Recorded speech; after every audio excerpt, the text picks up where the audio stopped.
잠시 후 2시부터 국회 도서관 개관 69주년 기념 특강 및 토론회 개회식이 있겠습니다. 모두 자리해 주시기 바랍니다.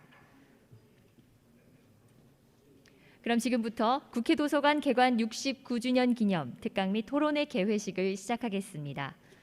먼저 국회 도서관 개관 69주년을 축하하기 위해 바쁘신 중에도 축하의 말씀을 전해주신 분들의 축사를 듣는 시간을 갖겠습니다.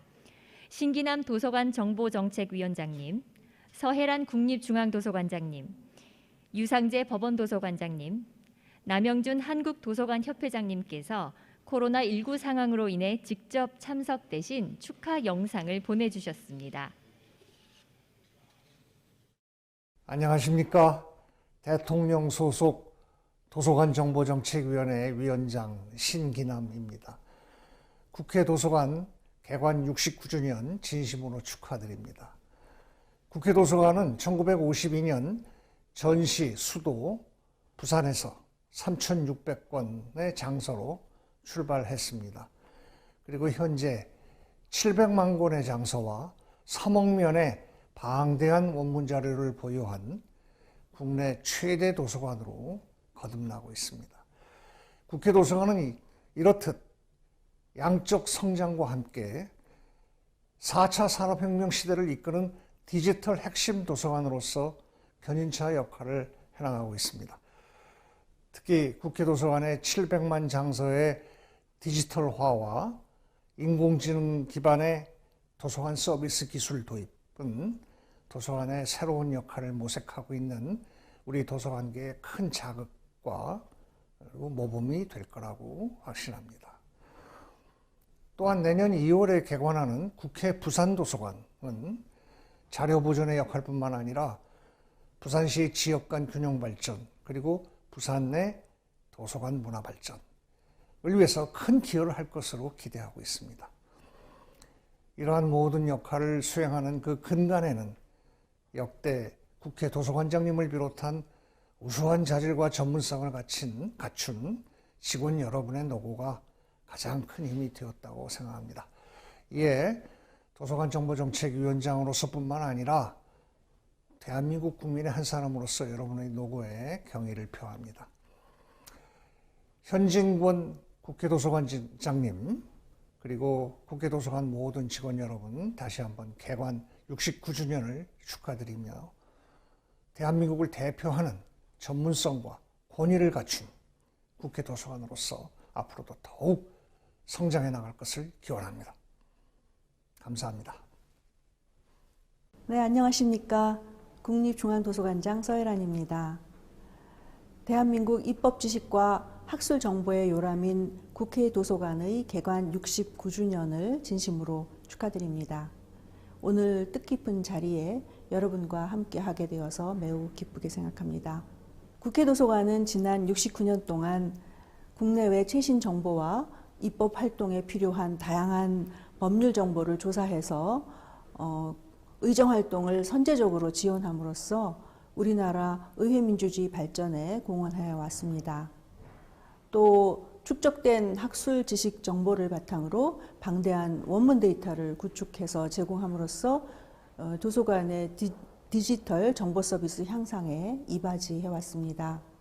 이들 정보 자원은 국회와 국민을 위한 지적 기반이 되고 국가의 지식 역량을 높이는 데 기여할 것입니다. 이와 같은 경이로운 성장과 발전을 이루어낸 역대 국회 도서관장님과 직원 선생님들의 노고에 경의를 표합니다. 국립중앙도서관은 국가대표도서관으로서 국회 도서관과의 그 긴밀한 협력 파트너로서 앞으로도 아낌없는 협력과 연대를 이어나가겠습니다.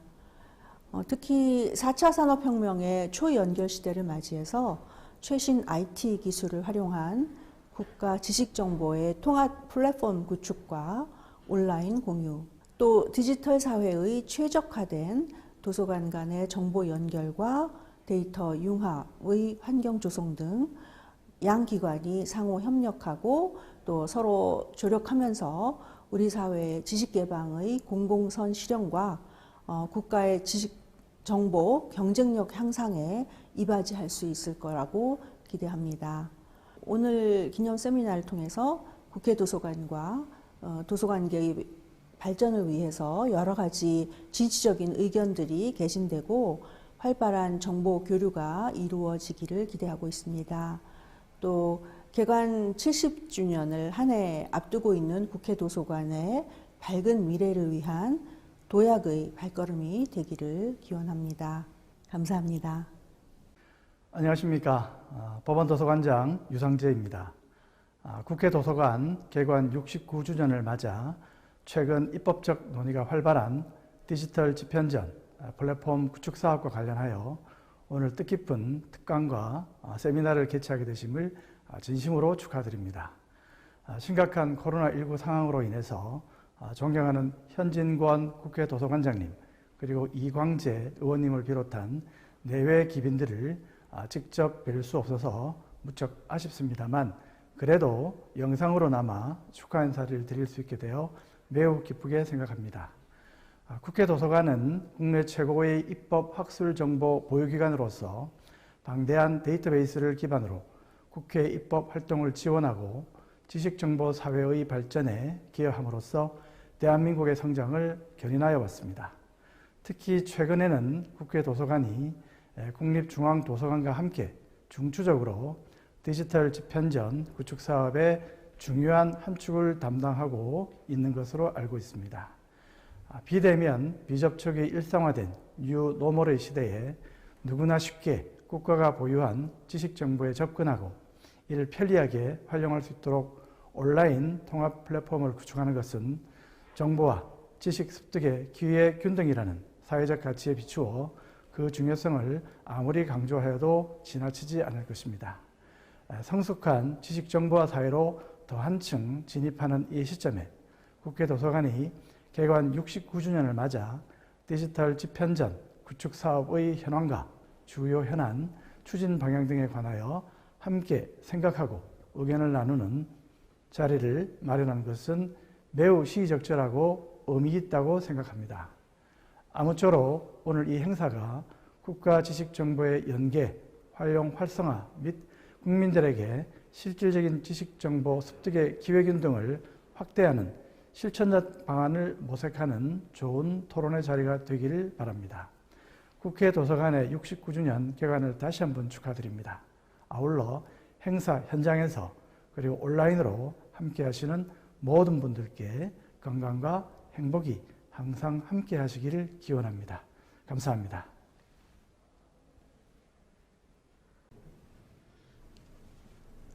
존경하는 도서관 여러분 안녕하십니까? 한국도서관협회를 맡고 있는 남영준입니다. 우리는 평범한 것이 얼마나 소중한 것인지를 요즘 절실하게 느끼고 있습니다. 사람들이 만나서 대화하는 일, 가족과 함께 여행을 가는 일, 명절을 맞아 부모님께 세배 드리는 일, 이 모든 것이 어려운 시절이 되었습니다. 코로나19 때문입니다.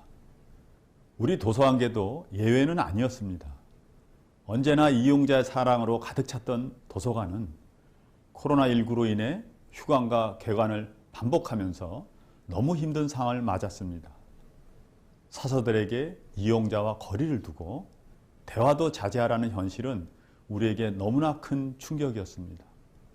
그렇지만 도서관은 코로나19로 몸도 마음도 지친 이용자들을 위해 더 적극적으로 이용자에게 다가갔습니다. 북드라이브, 온라인 독서 모임, 랜선 책축제와 같은 효과 만점의 비대면 서비스를 만들어낸 것입니다. 오늘의 국회 도서관 개관 69주년 기념 행사가 더 반가운 이유입니다. 국회 도서관의 저력을 볼 수 있기 때문입니다. 기념 행사와 시상식을 모든 상황을 고려하여 완전하게 준비하시고 멋진 세미나까지 기획해 주셔서 도서관인의 한 사람으로 너무 감사드립니다. 그 저력을 만들어주신 현진권 국회 도서관장님께 축하와 감사의 말씀을 드립니다. 저력의 핵심인 국회 도서관 사서선생님에게는 고마움과 함께 자랑스러움이 있습니다. 그리고 축사를 해주신 영원한 우리 편 신기남 대통령 소속 도서관 정보정책위원장님께는 늘 감사한 마음뿐입니다. 도서관계 발전을 위해 불철주야 애쓰시는 서해란 국립중앙도서관장님께도 감사한 마음을 전합니다. 항상 열린 마음으로 도서관계를 도와주시는 유상재 법원도서관장님께도 이 자리를 빌어 감사드립니다. 다시 한번 국회도서관의 개관 69주년을 축하드리오며 국회도서관의 저력을 보게 되어 너무 행복하다는 말씀으로 저의 축사를 마치겠습니다. 감사합니다.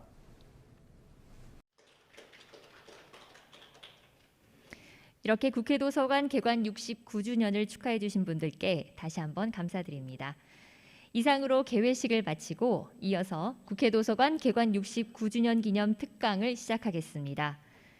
이번 국회도서관 개관 기념 특강 및 토론회의 주제는 비대면 시대, 경계 없는 지식 정보 문화입니다. 먼저 비대면 시대의 경계 없는 지식 정보를 주제로 강연해 주실 이광재 의원님을 소개하겠습니다. 이광재 의원님께서는 17대와 18대 국회의원, 35대 강원도지사를 역임하시고 현재 21대 국회의원으로 더불어민주당 K뉴딜 본부장을 맡고 계십니다. 그럼 이광재 의원님을 박수로 모시겠습니다. 제가 오늘 하려고 하는 주제는요. 지식혁명, 교육혁명을 통해서 행복한 인생, 위대한 나라를 만들자는 주제입니다. 지식을 지배하는 자가 역사의 주인공이 됐습니다. 과거에는 신하고 소통할 수 있는 지식을 갖고 있는 사람이 주인이었죠. 그 다음에 귀족의 시대를 이끌 때에 지식을 가진 사람이 세상의 주인공이었죠. 활자 문화가 인쇄술이 나오고 난 다음에 송나라 때부터 소위 지식인의 시대가 열렸고 사대부의 시대가 열렸습니다. 그게 유럽으로 넘어가서는 인텔리겐차라는 지식인의 시대가 열렸습니다. 그 다음에는 대학교라는 게 탄생하면서 지식이 대학으로 몰리고 우리가 큰 언론사에 지식이 모였습니다. 그래서 우리가 서울대학 총장님의 입학식 때 연설은 모든 신문에 다 나오고 있습니다. 세상이 이제 또 변해서 누가 그러면 새로운 지식을 만들고 창조하고 그 세력과 나라에서 신문명이 창조될 거라고 생각합니다. 자, 우리는 코로나와 디지털과 기후변화라는 것은 인류에게 공통의 시험 문제를 줬습니다. 자크 아탈리는 이렇게 얘기했습니다. 이제 미국의 시대도 유럽의 시대도 저물었고 어디선가 이 아시아의 어느 한 도시에서 신문명이 나올 거라고 얘기했습니다. 버트란트 러셀은 동양과 서양을 융합하는 어디에서 새로운 문명이 탄생할 거라고 얘기했습니다. 우리는 스핑크스 앞에 놓인 인간에게 수수께끼를 풀어야 살아남죠. 네 발로 가다가 두 발로 가다가 세 발로 가는 게 뭐냐? 인간이다. 그래서 우리는 이 인간이라는 문제를 풀어야 되는 이 지식을 만들어내는 숙제가 우리 앞에 놓인 거야. 하나는 이 디지털 시대의 인간은 도대체 뭐냐? 두 번째로는 수명 120세 인간이 나오면은 65살에 정년을 하고 나면 60년 동안 우리는 무엇을 먹고 살아야 될 것이냐? 기후변화라고 하는 건 우리가 죽고 난 다음에 생긴 일일 줄 알았는데 근자에 보면 그렇지 않다는 게 드러난 거죠. 우리의 이 위기에 처한 인간은 무엇을 어떻게 살아가야 될 것인가를 우리는 찾아내야 합니다. 정리해 보면 디지털 세상의 선도 국가가 어떻게 될 거냐? 기후 악당 국가에서 기후 선도 국가가 어떻게 될 거냐? 수명 120세의 인간이 어떻게 하면 행복하게 살게 될 것인가? 또 하나는 이번 코로나를 겪으면서 우리가 수많은 선진국이라고 했던 나라들을 보면서 이제 더 이상 모방을 배울 나라는 많이 있지만은 모방할 나라는 많지 않다는 걸 알게 된 거죠. 진짜 선진국은 무엇인가라는 우리는 질문을 할 수밖에 없게 되고 이 문제를 풀면 우리도 최고의 선진국이 될 수 있다고 생각합니다. 마지막으로 삶의 방식이 근본적으로 바뀌기 때문에 새로운 도시가 나오게 될 거라는 겁니다. 자, 이제 시작을 해보겠습니다. 우리가 농경 사회에는 공공재라는 게 농사를 져야 되니까 관계 수로가 있어야 되고 쌀, 소금 그리고 철이 있어야 됐습니다. 산업 사회는 전기가 있어야 되고 상수도가 있고 철도가 있어야 됩니다. 근데 지금 이 디지털 지능정보화사의 핵심은 가장 강력한 우리가 공공재가 뭘까라고 보면은 하나는 플랫폼일 거고 하나는 지식일 겁니다. 플랫폼과 지식이 없으면 살아갈 수가 없습니다. 한번 사례를 보겠습니다. 우리가 이 AI라는 건 기존 농업혁명이라고 하는 거는 도구나 이런 도구를 발견하는 근육을 도와주는, 산업혁명이라고 하는 거는 증기기관을 만드는 거, 동력이 자동화되는 거. 디지털 혁명의 특징은 지능과 지식이 AI에서 자동 생성되는 걸 말합니다. 앞으로 10년 뒤면 인공지능의 지능이 500에서 1000이 된다고 합니다. 지식은 3일마다 2배씩 늘어납니다. 그러면 이제 이 AI라는 이게 선악과를 인간이 먹었는지도 모릅니다. 그러나 분명한 것은 이 지식을 무한정 싸게 상수도처럼 공급할 수 있는 이 생태계를 만들지 않으면 그 생태계를 만드는 나라에게 문명국가라는 명예의 타이틀이 주어질 거라고 생각합니다. 단적으로 하나의 사례를 보겠습니다. 많은 국민들이 우리 아들한테 물어보면은 내가 답변을 하면은 아들이 나를 쳐다보면서 검색해 볼까? 이렇게 얘기하죠. 다음하고 네이버는 우리의 쉽게 얘기하면 동화 전과 같은 겁니다. 그런데 다음하고 네이버는 생활 정보는 많지만 지식 정보가 적습니다. 대부분 블로그 기반의 지식이기 때문에 이게 레퍼런스가 어디 있는지도 찾기가 쉽지 않습니다. 그래서 전부 구글로 넘어가고 있습니다. 그럼 이 문제를 우리가 어떻게 해결해야 될 건가요? 국민 참고서인 다음과 네이버를 어떻게 똑똑하게 할 것인가? 이게 우리에게 첫 문제입니다. 두 번째로는 제가 디지털 집현전이라는 것을 강조하는 이유는 이제 대한민국에 있는 모든 도서관이 학교 도서관으로 마을 도서관으로 교실로 아파트의 주민센터까지 그다음에 집까지 무한정 공급될 수 있는 이런 사회가 와야만 저는 미래에 대비할 수 있다고 생각합니다. 이제 모든 지식이 흘러가고 있습니다. 한번 예를 들어 보겠습니다. 우리가 지금 대학교 안에서 하버드나 예일대학 논문을 검색하면 몇천 원이면 검색합니다. 근데 집에 가서 검색하면 몇만 원을 줘야 검색합니다. 더 나아가서 이제 미국은 스탠포드나 애리조나 대학은 대학생이 12만 명입니다. 조지아텍 공대에서 석사학위 과정을 열었는데 오프라인으로 하게 되면 35,000달러이고 온라인으로 하면 7,000불입니다. 세계적인 명문 대학들이 이제 온라인 강의를 열기 시작하면은 우리는 국내의 명문 대학을 갈까요? 아니면 세계적인 명문 대학의 온라인 강의를 통한 졸업생이 될까요? 우리는 이러한 변화에 대비를 해야 된다고 생각합니다.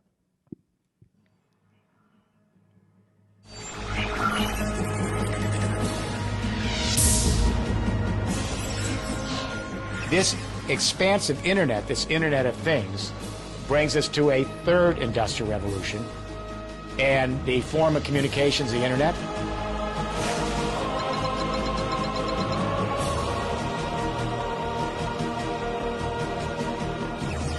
decent health care, access to the best education, political voice and influence in campaigns.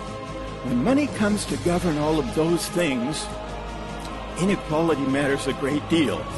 And so the marketization of everything sharpens the sting of inequality and its social and civic consequence. That's one reason to worry.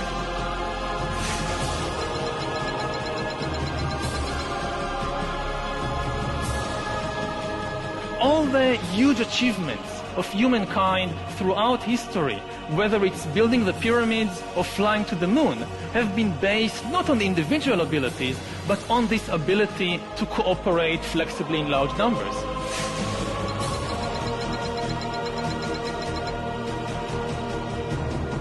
이번에 온라인 교육을 해보니까 많은 선생님들의 어려움은 조금만 가게 되면 전부 저작권에 걸리게 돼 있습니다. 이 저작권 문제를 해결해서 우리가 무한정의 지식을 공급받아야 합니다. 두 번째로는 대학생들은 세계 최고의 지식을 공급받아야 합니다. 세계 최고의 지식을 공급받아야 거기에 플러스 알파를 만들어야 우리는 위대한 나라로 나아갈 수 있습니다. 그게 디지털 집현전이고 교육판 넷플릭스를 만들어야 하는 이유입니다.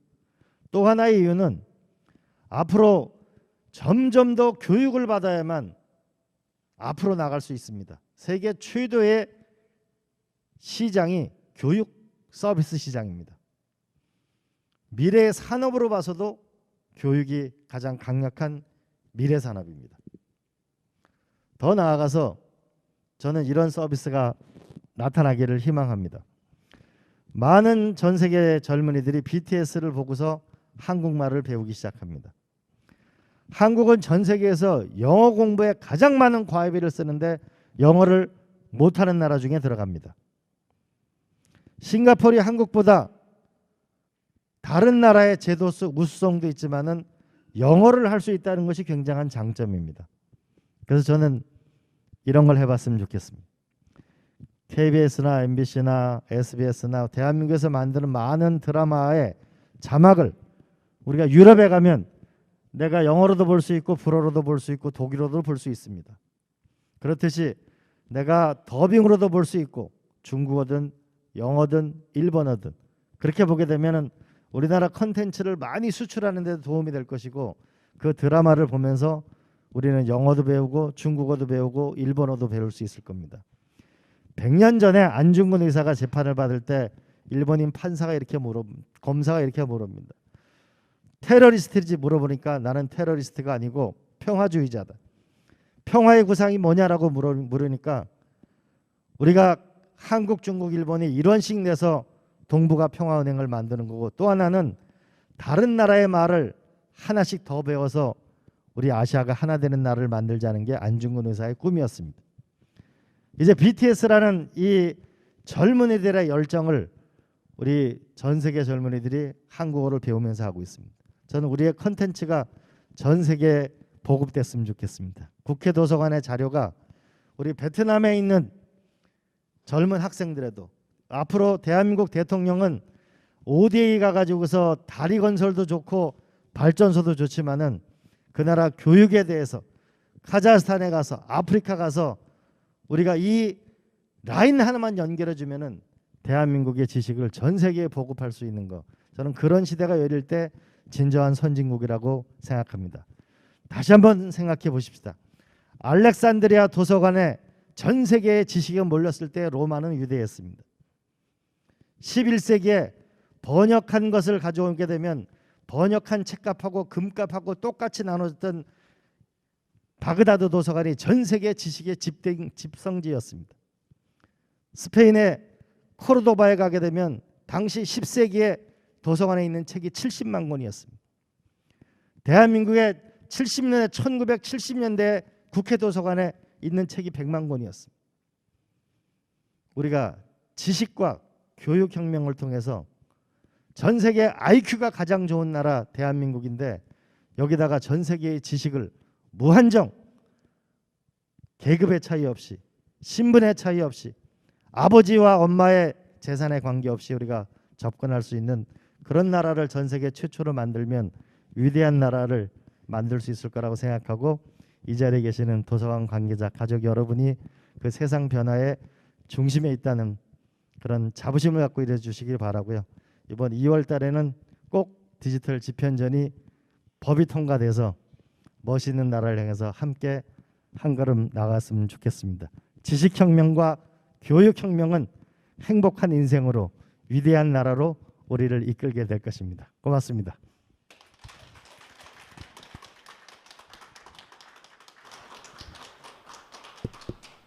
네, 이광재 의원님 감사합니다.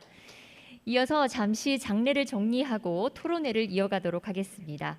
토론회 진행은 현진권 국회도서관장님께서 하시겠습니다. 예, 지금부터 세미나 시작하도록 하겠습니다. 오늘 그 기조 강연에서 이미 세미나의 제목을 말씀드렸듯이 지금 비대면 시대입니다. 비대면 시대에 경계 없는 지식 정보 문화라는 그런 제목으로 세미나를 개최하도록 하겠습니다. 오늘 발제는 한 분 해주시고 토론을 두 분 해주시겠습니다. 먼저 발제는 박상현 한국지능정보사회진흥원, 조직 이름이 굉장히 깁니다. 영어로 NIA죠. NIA, NIA.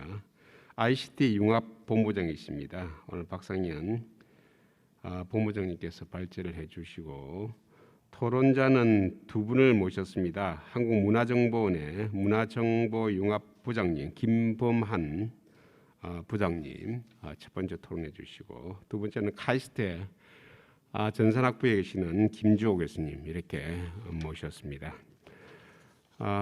지금 뭐 시대가 제목에서도 나왔듯이 비대면이고, 그럼에도 불구하고 이 이슈 자체가 굉장히 뜨거운 이슈입니다.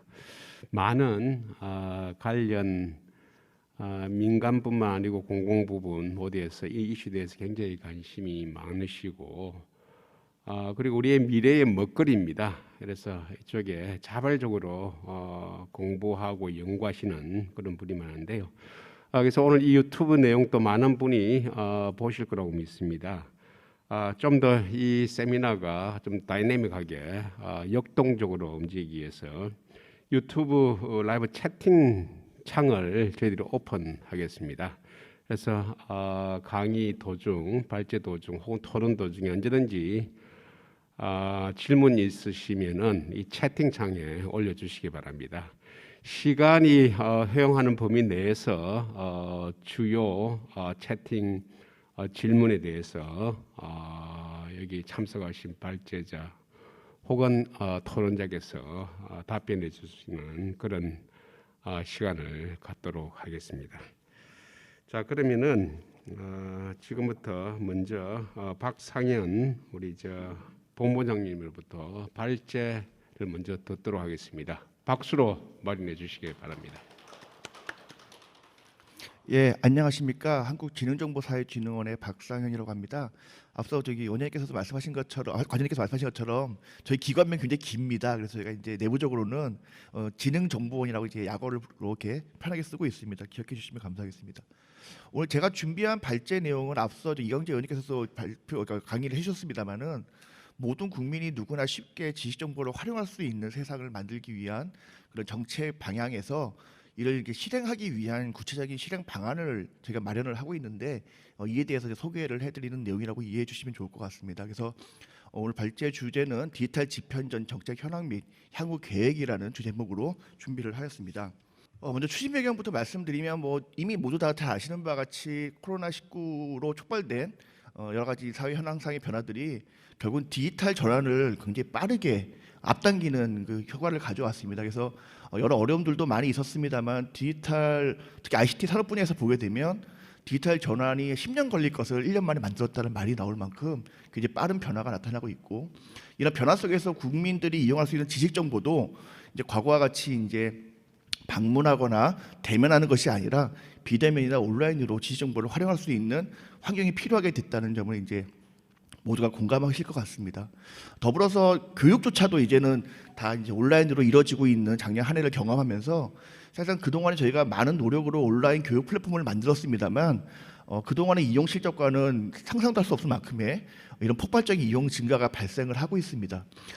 이 학습타라고 하는 교육부가 운영하고 있는 학습 플랫폼 같은 경우에도 거의 100배 이상 이용률이 늘어났고요.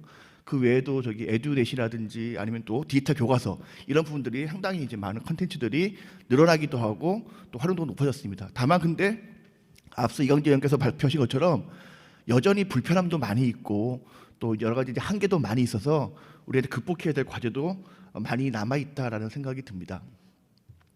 이런 문제인식을 작년 7월 달에 한국판 뉴딜이 발표되면서 이에 대한 대표 사업 중에 하나로 디지털 집현전 추진 계획이라는 아젠다가 발표가 되었습니다.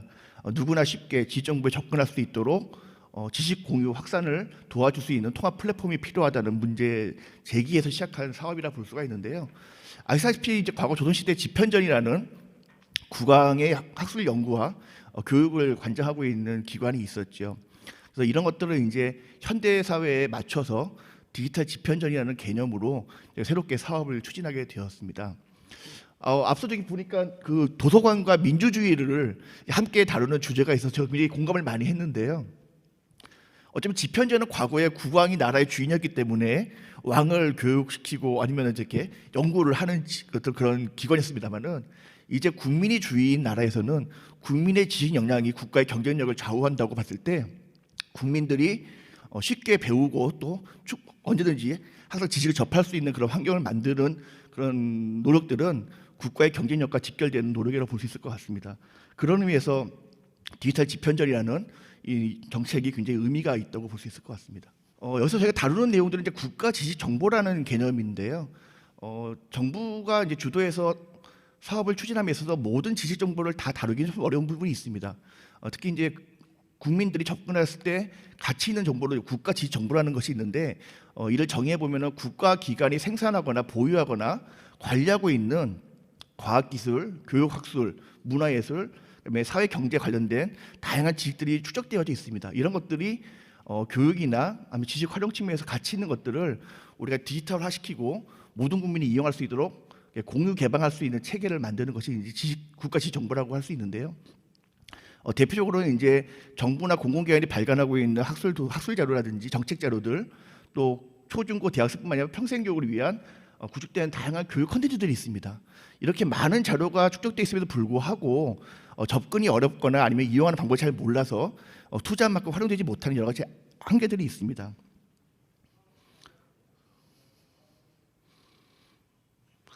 저희가 여기서 집현전 프로젝트를 추진함에 있어서 먼저 현황을 좀 조사해 봤는데요. 디지털화가 이미 되어져 있는 국가 지식 정보가 대략 4억 4천만 건 정도가 보유를 하고 있고, 또 온라인으로 교육을 받을 수 있는 교육 콘텐츠가 약 100만 건 가까이 구축이 되어져 있습니다.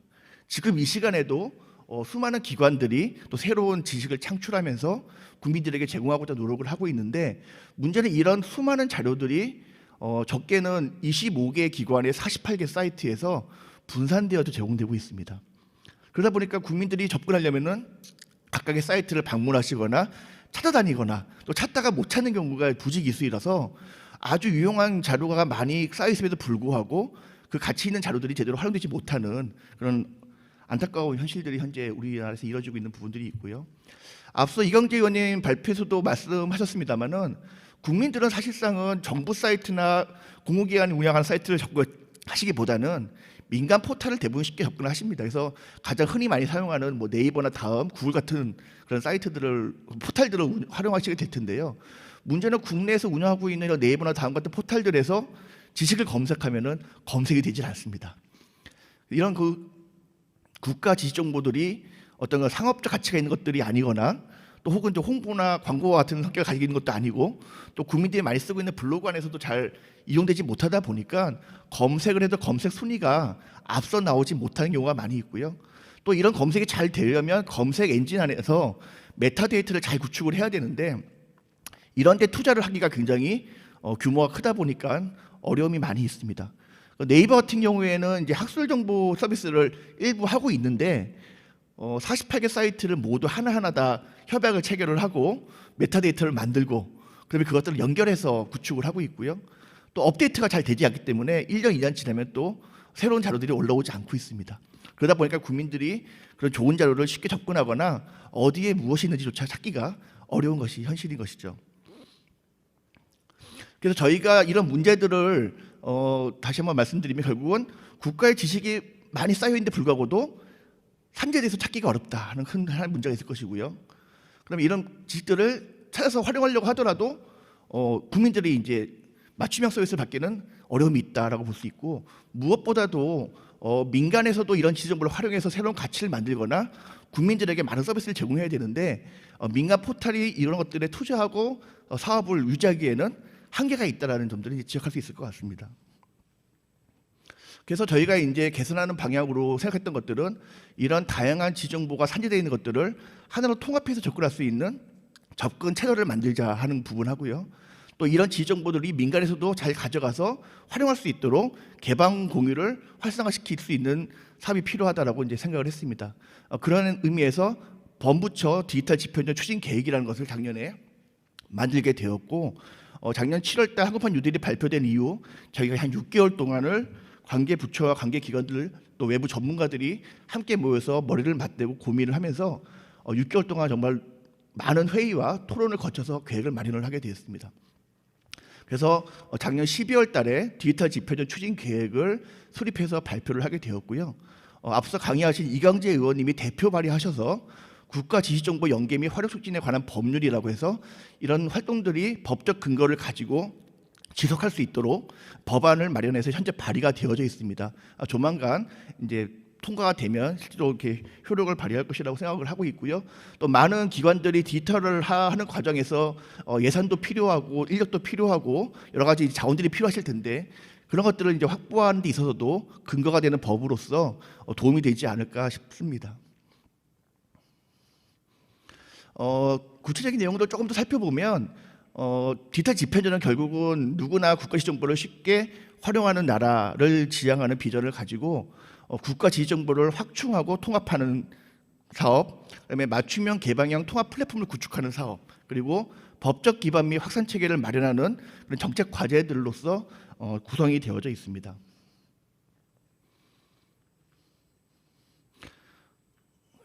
앞서 논의된 바와 같이 국가 지정보를 확충하고 통합하기 위해서 교육부, 문화부, 또 행안부, 과기부, 또 각 국립도서관이나 국도서관 등 관련된 많은 기관들이 참여를 해서 현재 소장하고 있는 자료들을 디지털화 작업을 하고 있기도 하고요. 또 국제 학술 저널들이 사실 유료로 이용해야 되는데 무료로 이용하거나 저렴하게 이용할 수 있도록 하기 위한 구독 지원 사업들도 현재 교육부에서 지금 진행을 하고 있습니다. 또 문학 콘텐츠들도 만들어지는 즉시 또 모두 개방할 수 있도록 열심히 만들고 있는 중에 있고 온라인 강좌도 확대해서 지금 하고 있습니다. 이런 온라인 강좌 같은 것들도 이제 일반적인 강좌를 넘어서서 아까 앞서 소개되었던 것처럼 명사들이 강의를 할 수 있는 고품질의 교육 콘텐츠를 만들기 위한 투자도 올해 확대돼서 진행이 되고 있습니다. 더불어서 국가 지정보를 활용을 확산하기 위해서 분야별 통합 작업들도 하고 있고요. 또 이런 자료들이 이용 계층의 특성에 따라서 잘 이용할 수 있도록 생애 주기별 교육 콘텐츠 연계 활용 작업도 진행을 하고 있습니다. 디지털 집현전이 이제 다른 시스템하고 저희가 방향을 차별화시키는 부분 중에 하나는 이런 지식 정보 자원하고 교육 콘텐츠를 결합했다는 부분하고요. 다양한 분야에 있는 그 학술 정보들을 하나로 통합해서 봤다는 부분입니다. 이를 통해서 교육 콘텐츠를 들으면서 궁금한 사항들에 대한 논문이라든지 정책 자료를 찾아볼 수도 있을 것이고요.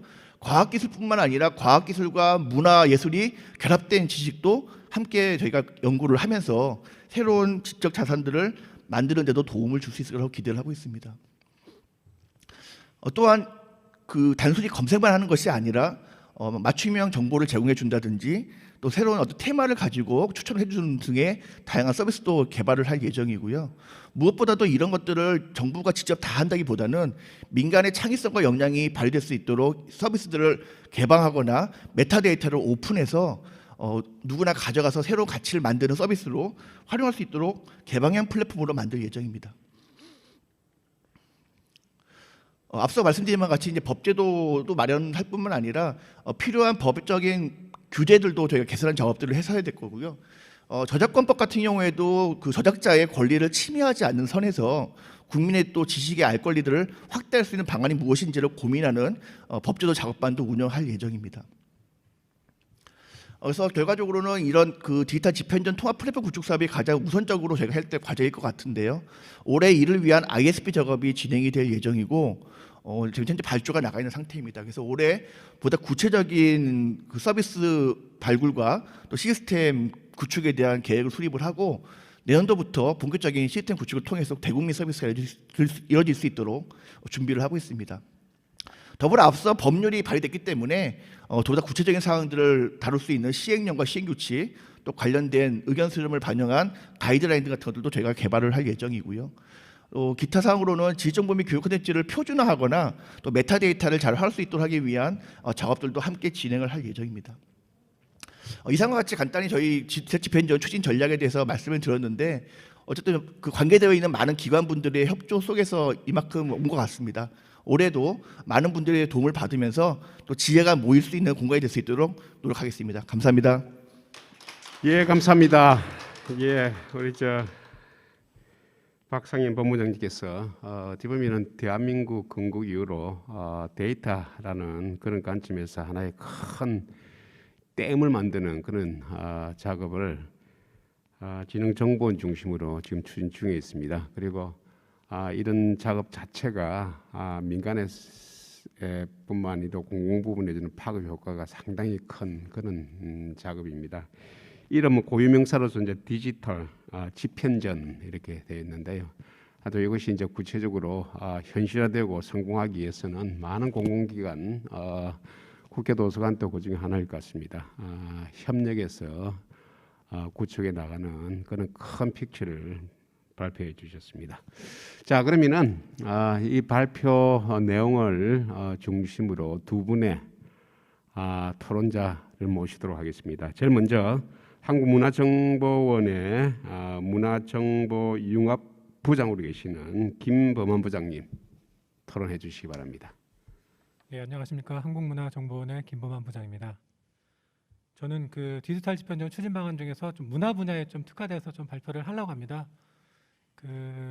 우선 이제 디지털 집현전의 그 서비스 형태는 어떤 형태가 될까요? 제가 볼 때는 여러분들이 아는 어떤 포탈 형태가 될 거라고 저는 보고 있습니다. 그래서 저희가 현재 추진하고 있는 포탈 쪽에서 어떤 좀 시사점을 도출할 수 있지 않을까라고 좀 봤고요. 현재 저희 기관 같은 경우는 문화 포탈 사업을 하고 있습니다. 문화 관련된 지식을 모으고 있고 문화 관련된 여러 정보들을 제공하는 사업을 하고 있습니다.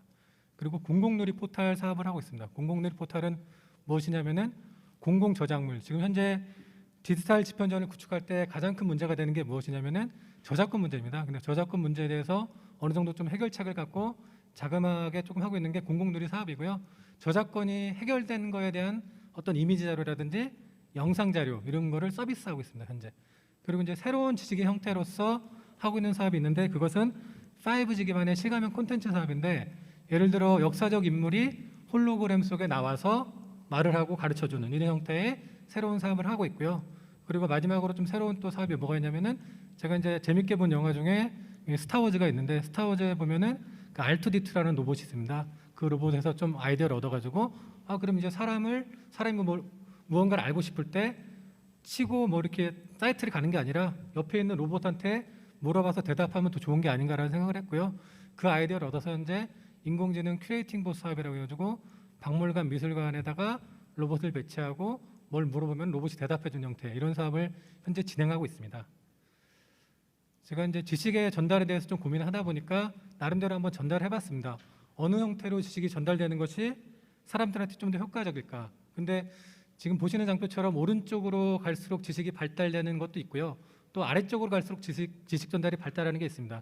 예를 들어 텍스트 이미지에서 오디오 또 비디오로 가는 것도 발달이지만 텍스트 같은 경우도 이미지랑 결합되면은 이제 카드 뉴스라든지 인포그래픽 같이 새로운 형태의 지식 전달 체계가 가는 거고요. 예전에 오디오 같은 경우도 단순하게 라디오로 전달만 했다고 하면은 최신 알겠지만 요즘 세대는 라디오를 안 듣습니다. 대신에 무엇을 듣냐? 리디북스라든지 듣는 책을 또 선호합니다. 그러니까 책을 읽어주는 부분에 대한 선호도가 굉장히 늘어나고 있고 또 팟캐스트라는 새로운 또 오디오 형태의 지식 전달 형태가 굉장히 많이 확산되고 있는 상황입니다. 비디오는 지금 현재 기준으로 가장 많은 지식을 전달하는 형태로 저는 보고 있습니다. 지금 넷플릭스 가입자 기하급수로 늘고 있고 유튜브 사용자는 상승을 초월하게 늘고 있습니다. 이런 부분을 볼 때 어떻게 보면 현재 기준에서 가장 효과적인 지식 전달의 형태는 비디오 형태가 되고 있는 게 아닌가라는 생각을 좀 해봤고요. 향후 또 어떻게 더 발달할까를 한번 고민해봤습니다. 그렇다면은 비디오에서 멈춰 있냐? 그건 아닙니다. 지금 그 AR, VR 또 홀로그램이라는 새로운 그 지식 전달의 형태가 나오고 있고요. 최근에 가장 유행하는 단어 중에 하나가 뭐냐면은 그 메타버스입니다. 메타버스가 뭐냐면은 최근에 MZ 세대들은 소통을 가상현실 세계에서 하고 있습니다. 예를 들어 포트나이트가 될 수도 있고 제페토라는 어떤 10대 그 게임 플랫폼인데 그 안에 들어가서 어떻게 보면 가상의 AR, VR의 자기 형태를 만들어서 그거를 소통하는 형태. 그러니까 AR, VR이 지식 전달의 의사소통의 하나의 형태가 되는 거고 그것을 통해서 지식을 전달하는 것을 이제 고민하는 시기가 됐고요. 실제 또 일어나고 있습니다.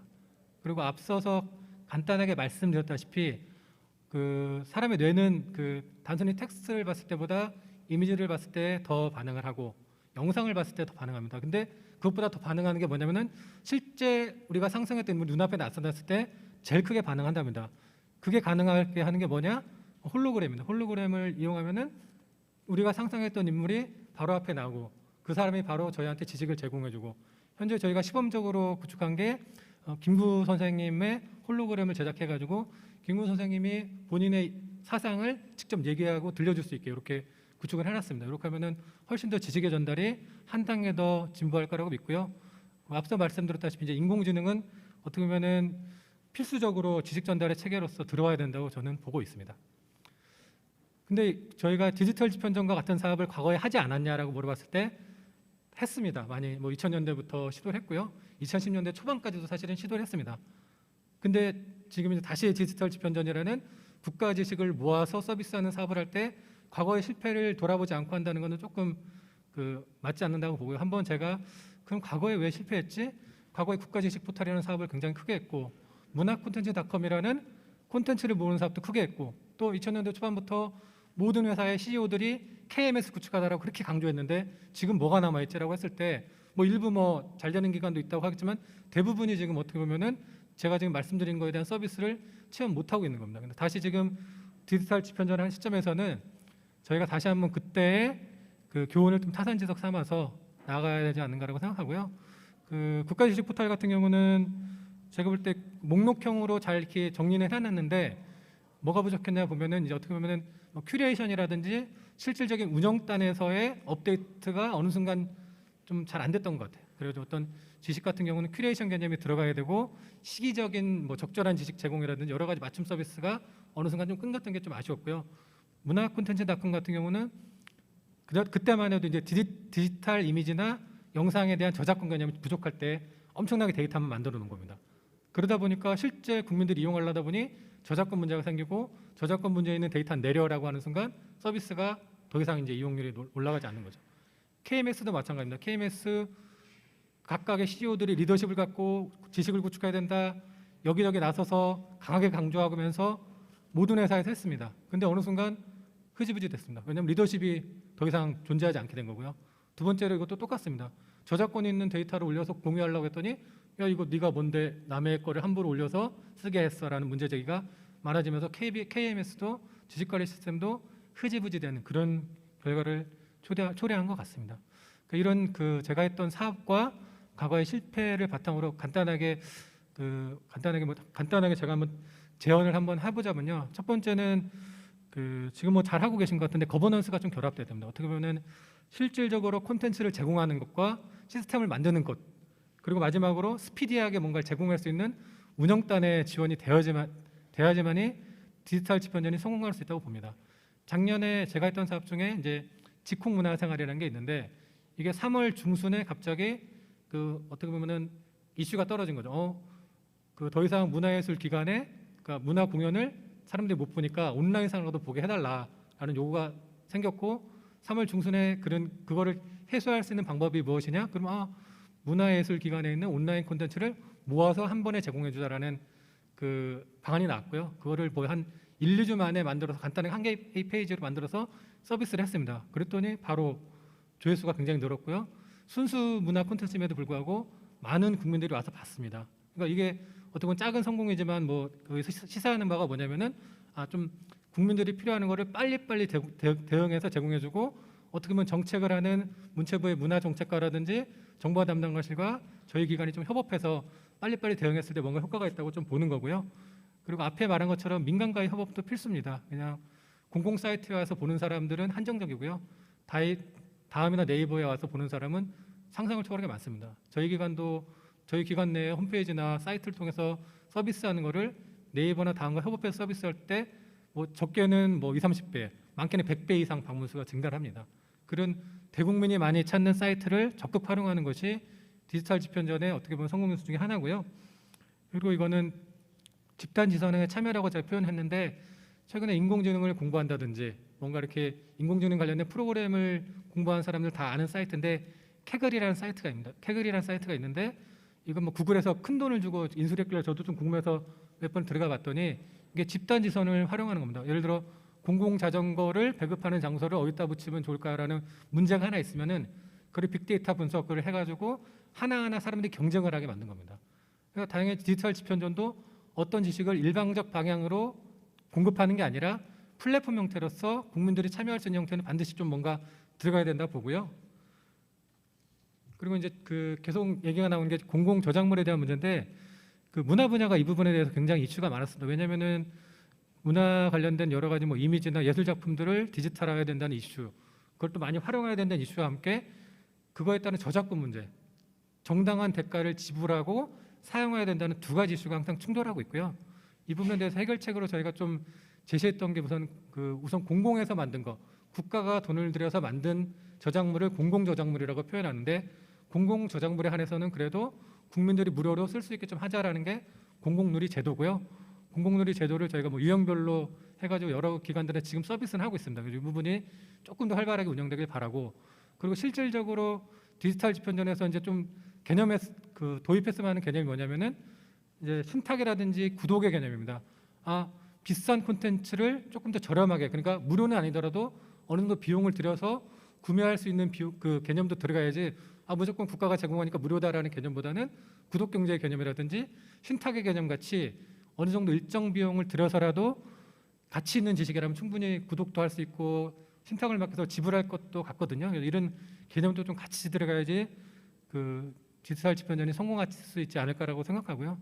그리고 앞서 말한 것처럼 이제 맞춤형 서비스도 당연히 고려되고 있는데 이거는 두 가지 방향으로 같이 가야 된다고 봅니다. 이게 맞춤형 서비스가 두 가지 방향이 뭐냐면 하나는 그 스몰 데이터라고 해가지고 개인한테 개인 특성에 맞춰서 어떤 서비스를 제공해 주는 겁니다. 예를 들어 지금 제가 예시를 드린 게 경기도에 거주하는 40대 남자 교사라는 사람이 자주 와서 찾는 지식이 뭐냐를 보는 거는 어떻게 보면 스몰 데이터 개념의 맞춤형 서비스고요. 또 하나는 빅데이터 개념의 서비스도 같이 가야 됩니다.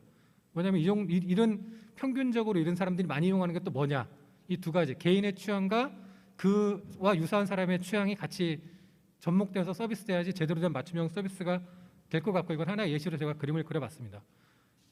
그리고 이제 그 단순하게 포털에 검색하는 수준을 넘어서 인공지능처럼 묻고 답하는 형태의 지식 서비스가 이제는 대세가 될 것 같고요. 그런 거를 디지털 집현전에서도 고민을 해야지만이 성공을 할 수 있다고 봅니다. 그리고 이제 그 예전에 국가지식 포털을 보면은 카테고리가 어떻게 되어 있냐면은 뭐 문화, 국토, 교육,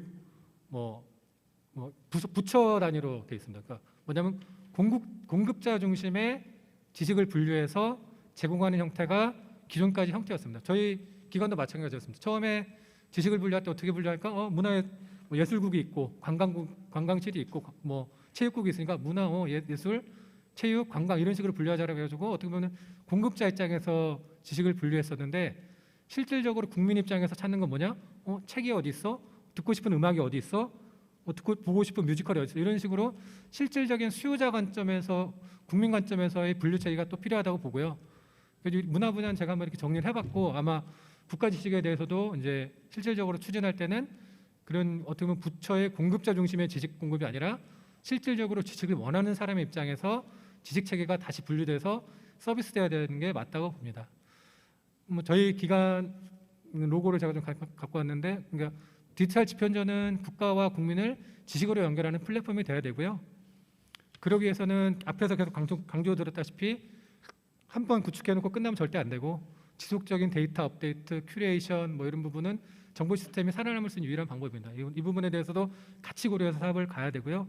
그리고 단순하게 집현전 사업이 별도로 가는 게 아니라 한국정보화진흥원에서 추진하고 있는 여러 가지 디지털 뉴딜 과제들과 접목해서 인공지능 데이터를 활용하고 이런 식의 융합된 형태의 서비스가 되어야 되고, 인공지능, AR, VR 이런 새로운 지식의 형태도 서비스할 수 있는 디지털 집현전이 되어야 된다고 봅니다. 그리고 마지막으로는 저작권으로부터 자유로운 부분에 대해서는 아까 앞서 말씀드린 여러 가지 아이디어를 접목해가지고 국민들이 실제 지식을 활용하는데 지장이 없도록 구축돼야지 성공할 수 있을 거라고 저는 마지막으로 제언을 드리겠습니다. 감사합니다. 감사합니다. 우리 김병환 부장님은 여러 영역 중에서 문화정보에 포커싱을 두시고 여러 가지 이슈에 대해서 정리를 해주셨습니다. 자, 그럼 두 번째 토론자 모시겠습니다. 카이스트의 전산학부 교수로 계시는 김지호 교수님 부탁드리겠습니다. 네, 안녕하세요. 저는 카이스트 전산학부 김주호 교수입니다. 앞서서 법률에 대한 이야기, 어떤 토대를 갖추는 것에 대한 이야기, 뭐 저작권, 거버넌스, 문화 정보 이야기들을 이제 해주셨는데요. 저는 기술 관점에서 말씀을 드리려고 합니다. 그런 토대들이 다 갖추어지더라도 결국 이 방대한 양의 데이터라든가 이런 것들을 제대로 활용할 수 있는 기술적 토대가 없으면 제대로 된 서비스가 나올 수가 없기 때문에 그 기술적 관점에서 이런 뭐 디지털 집현전도 그렇고 도서관에서 생각할 수 있는 다양한 형태의 디지털 서비스를 앞으로 어떤 형태로 좀 더 혁신적이고 그 빅데이터나 AI의 시대에 맞는 식으로 설계할 수 있을지에 대한 다양한 아이디어를 공유드리는 그런 자리로 생각을 해주시면 좋을 것 같습니다. 네, 아직 화면이 이제 나왔는데요. 그래서 왜 이제 지능형 정보 서비스가 필요한가에 대한 좀 원천적인 질문을 먼저 던지고 시작을 해보려고 합니다. 굉장히 뻔하기는 하지만 정보의 양이나 다양성이 폭발적으로 증가하고 있다라는 게 제가 볼 땐 가장 중요한 이유인 것 같습니다. 뭐 양이야 우리가 잘 알고 있는 것이고 다양성의 측면에서도 앞에서 이제 문화 콘텐츠 얘기를 해주셨지만 우리가 일반적으로 생각하는 어떤 종이나 간행물 보고서뿐만 아니라 이제는 이미지, 비디오 그리고 더 나아가서 점점 더 체험형의 콘텐츠, 인터랙티브한 미디어, 360도 비디오, AR, VR, 홀로그램 이런 것들이 나오게 되면 그런 것들을 우리가 지원하고 있는 어떤 검색의 범주, 지식 활용의 범주에 제대로 넣어서 플랫폼 차원에서 지원을 할 필요가 있는 것이죠. 그런 측면에서 그런 것들을 제대로 하기 위해서는 기술적인 토대가 있어야 되고 그래서 이 지능형 정보 서비스가 그런 역할을 해주어야 한다라는 생각이 듭니다. 그래서 그런 차세대의 정보 서비스가 갖춰야 될 몇 가지의 조건들을 제가 좀 정리를 해봤는데요.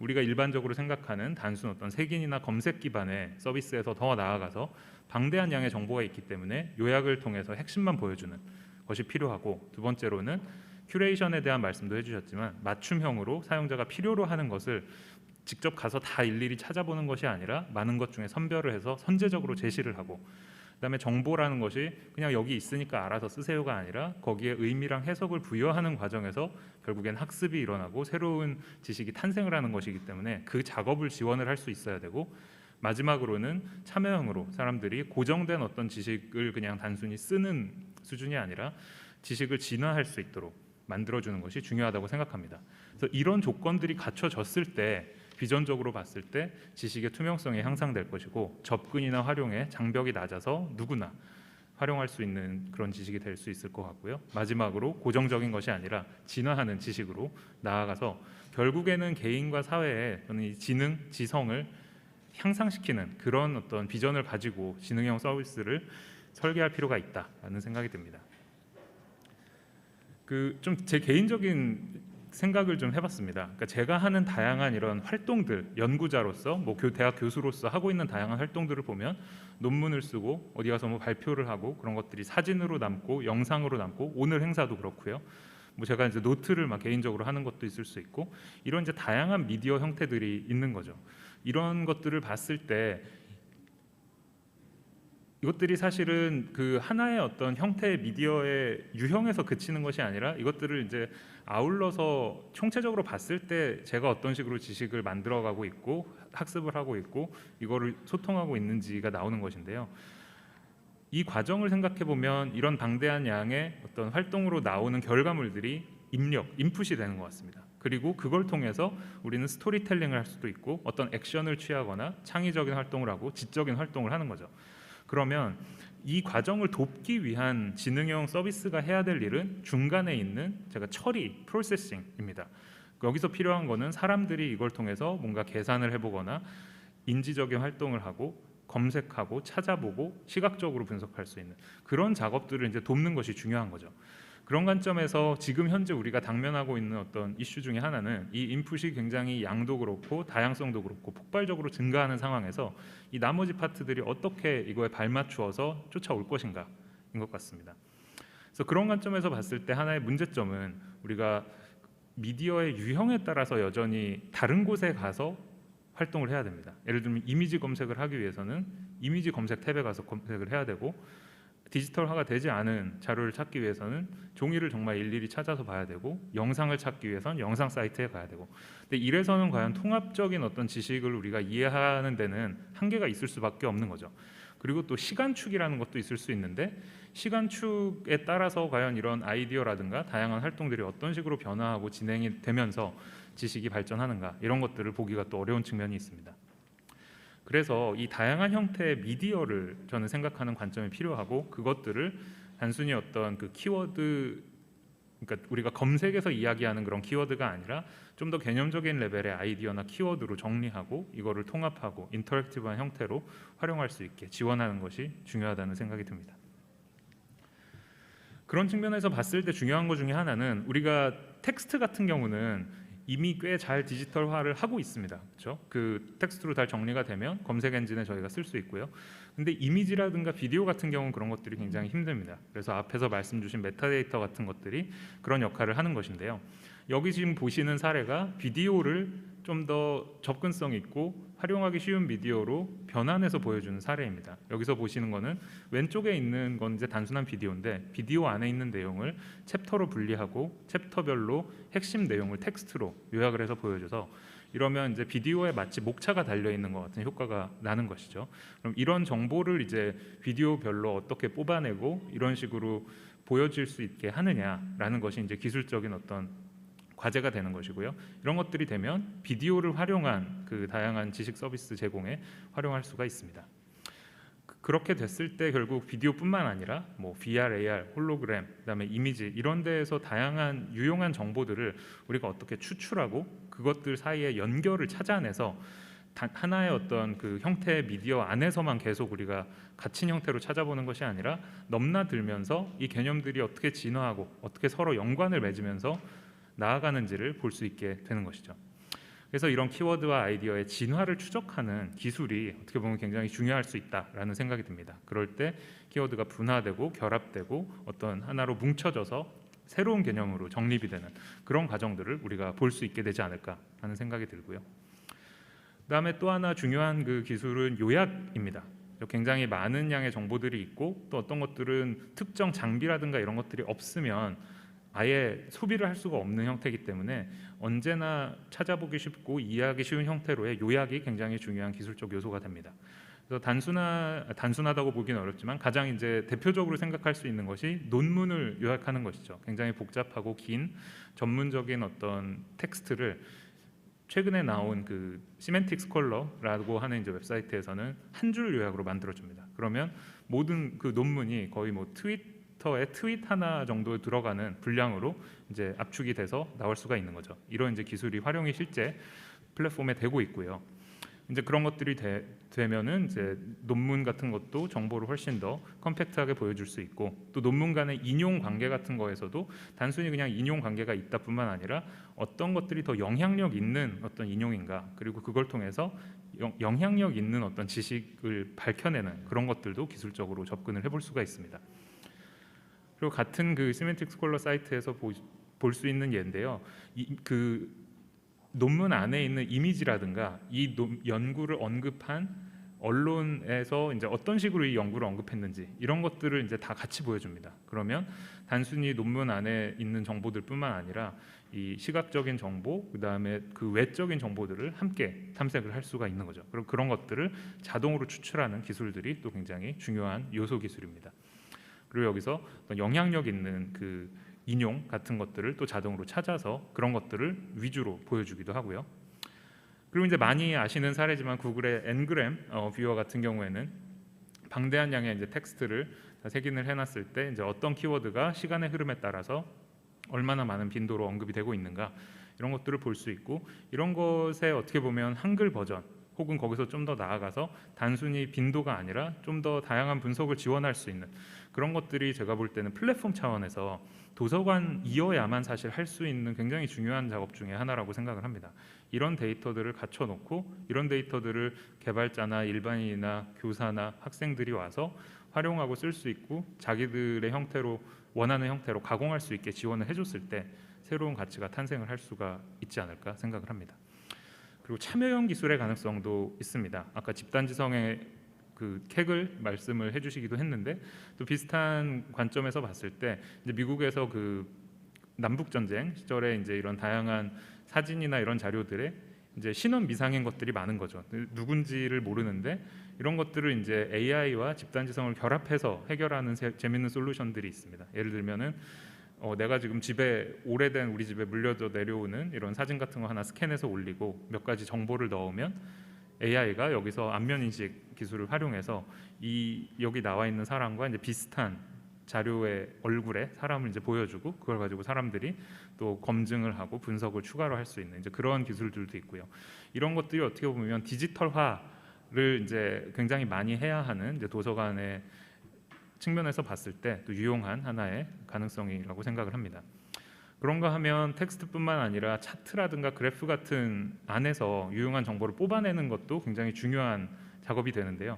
이제 최근에 나오는 기술들은 보면 그냥 표에서 이런 Q&A를 자동으로 지원을 해줍니다. 그래서 뭐 값이 50이 넘는 그 항목이 몇 개가 있어? 그러면 자동으로 답을 해줄 수 있고 뭐 몇 이하인 것들만 뽑아서 보여줘. 이런 것들에 대해서 이제 차트를 자동으로 분석해서, 그러니까 정말 이미지를 분석해서 하는 거죠.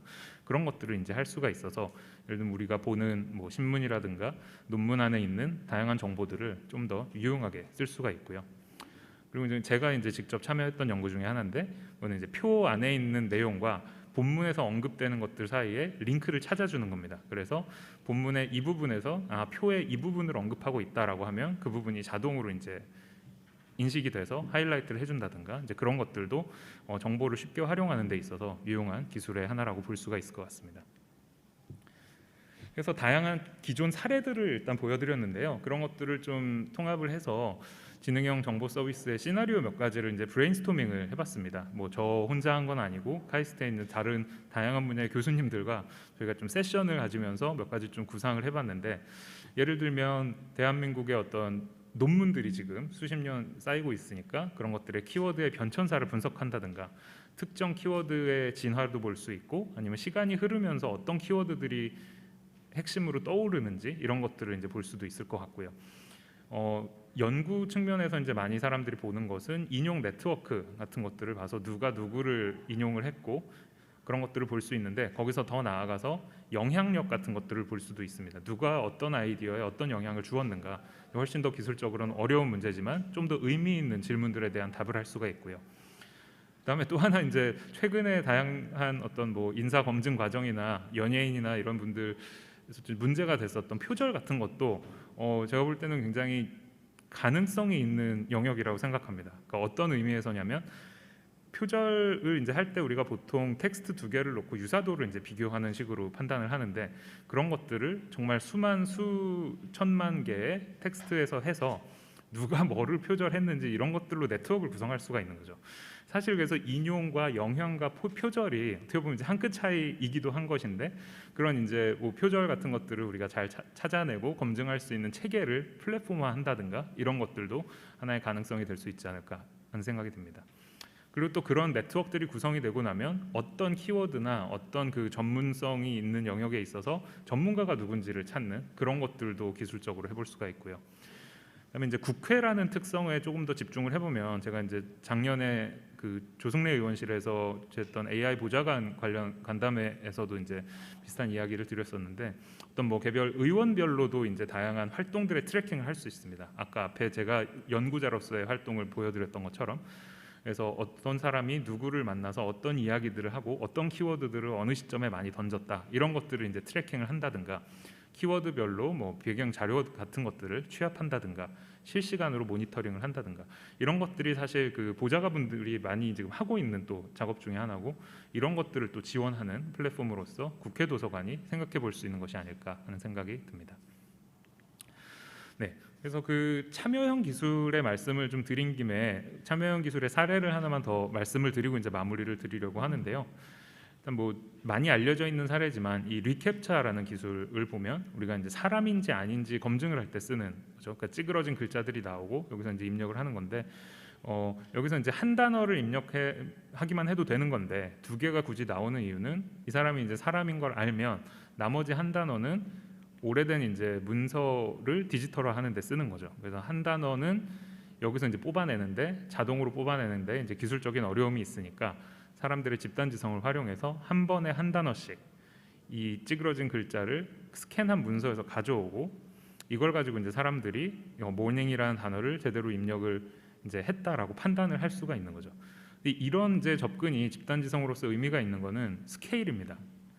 7억 5천만 명의 사람이 이 작업에 투입이 되고 있고 원하든 원치 않든 하루에 1억 개의 단어가 이런 식으로 디지털화가 되고 있습니다. 그러니까 이런 참여형의 기술이 갖는 이제 메리트는 누군가를 뭔가 고용을 해서 일을 시킨다는 의미라기보다는 사람들이 하는 일에 자연스럽게 녹아들 수 있도록 설계를 한다든가 자발적으로 하게 우리가 흔히 얘기하는 어떤 시티즌 사이언스 사람들이 정말 원해서 할 수 있게 하는 그런 식으로 설계를 할 수가 있는 거죠. 그래서 사람과 컴퓨터가 새로운 방식으로 소통을 할 수 있게 하는 그런 기술이라고 볼 수 있습니다. 그런 식으로 봤을 때 이제 방대한 양의 데이터를 만들어낼 수가 있는 거죠. 그 AI 연구에서 요즘 굉장히 화두가 되고 있는 이미지넷이라는 데이터셋도 그런 식으로 만들어졌고요. 그래서 이제 이런 연구를 이제 지원하는 그 데이터들을 집단지성의 형태로 만들어내고 있고 이 말씀을 이제 드리는 이유는 그 지능형 정보 서비스에서 결국 핵심은 이 많은 양의 데이터에 어떻게 의미를 부여해서 서비스까지 가져올 수 있겠느냐거든요. 그래서 그거를 근데 정말 수작업으로 정말 돈을 쏟아부어서 해결하기에는 데이터가 너무 많고 방대합니다. 그렇죠? 그러니까 그거를 효율적으로 할 수 있는 크라우드 소싱 같은 기법들이 굉장히 중요해지고요. 그래서 그 크라우드 소싱에 이제 여러 가지 비용이라든가 효율의 장점이 있고 최근에 이제 정부에서 추진하는 디지털 뉴딜이라든가 데이터 댐 같은 것들이 이제 크라우드 소싱의 형태라고 볼 수가 있습니다. 그래서 이제 이런 인터랙티브한 채널로의 진화가 중요하다라는 것이고 이런 것들을 가능하게 하는 이제 플랫폼으로서 어떻게 보면 국회 도서관이나 디지털 집현전이 생각해 볼 수 있는 여지가 있지 않을까 싶습니다. 그래서 이제 마무리를 드리자면 빅데이터나 이 AI 세상에서 그 국회 도서관 혹은 디지털 집현전 같은 플랫폼의 역할은 저는 이제 도서라는 그 말에서 조금 더 이제 나가면 저는 결국 미디어인 것 같습니다. 다양한 형태의 미디어의 혁신을 주도하고 미디어 간의 장벽을 뛰어넘어서 결합된 통합된 형태로 사람들이 편하게 활용하고 그걸 통해 지식을 만들고 소통할 수 있게 도와주는 것 그건 굉장히 중요하고 그다음에 그거를 가능하게 하는 플랫폼을 제공을 해줘야 되는 거죠. 그래서 사람들의 생산성과 창의성을 지원하고 그것들이 지식이 될 수 있고 그다음에 그 개인과 사회의 지능을 향상시킬 수 있는 형태로 나갈 수 있게 돕는 역할이 중요하다라고 생각합니다. 그래서 이런 다양한 주요 기술들이 함께 결합이 되어야 가능하다라고 말씀을 드릴 수 있고 이제 아까 말씀드린 것처럼 저 혼자만의 생각은 아니고요. 여기 이제 다양한 그 카이스트의 교수님들과 함께 이런 아이디어들을 토론을 했다라는 점을 밝혀드리면서 마무리를 드리겠습니다. 네, 감사합니다. 예, 감사합니다.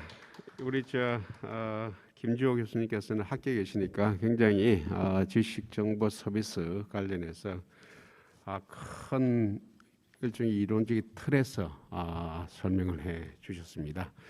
자, 그럼 이제 세미나의 발제 두 분 토론 잘 들었습니다.